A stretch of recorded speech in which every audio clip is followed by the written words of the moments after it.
With the past 2 years or so of so-called reforms that are going on in the country, there's been a complete reorientation of discourse on Myanmar, from being a rogue terrorist state or something like this, like North Korea, to being a Western darling.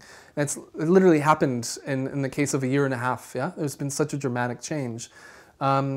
The media and development industry, IFIs, are now reporting such celebrated momentum in the country with economic reforms and having a liberalization of the economy and the beginnings of a rule of law.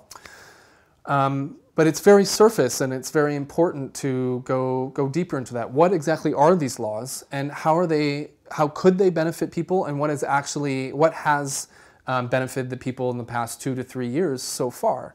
These questions are never seem to be asked, and people usually only come to Myanmar for a week at most and come back with glowing reviews. But if you speak to farmers, yeah, who are the vast majority of the population of the country, every person I have met so far quickly responds, well, I have experienced, I have not experienced any differences in terms of, do I have better access to markets? Do I have better access to healthcare, education? Am I making more money? Do I feel more secure? Do I feel happier as a person? No, there's been no change. And it's quite phenomenal. I still have yet to meet a farmer who says that I am benefiting from the current reforms. And my colleagues, Burmese and foreigners who live in the country, we all have similar experience. We are not finding anyone who's actually benefiting outside of Yangon and Naypyidaw and perhaps Mandalay.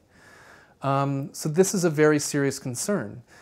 Some people argue that the benefits to trickle down to the majority population takes a long time. This is a long-standing economic argument. Okay, well, I would say that if you actually do a legal analysis of these laws, you will see that that is never the case for it to trickle down to benefit the local people because of the type of laws that are being passed. The 2 land laws that were passed last year basically lay out how to systematically and legally dispossess land from smallholder farmers. How does that benefit smallholder farmers other than taking their land away? With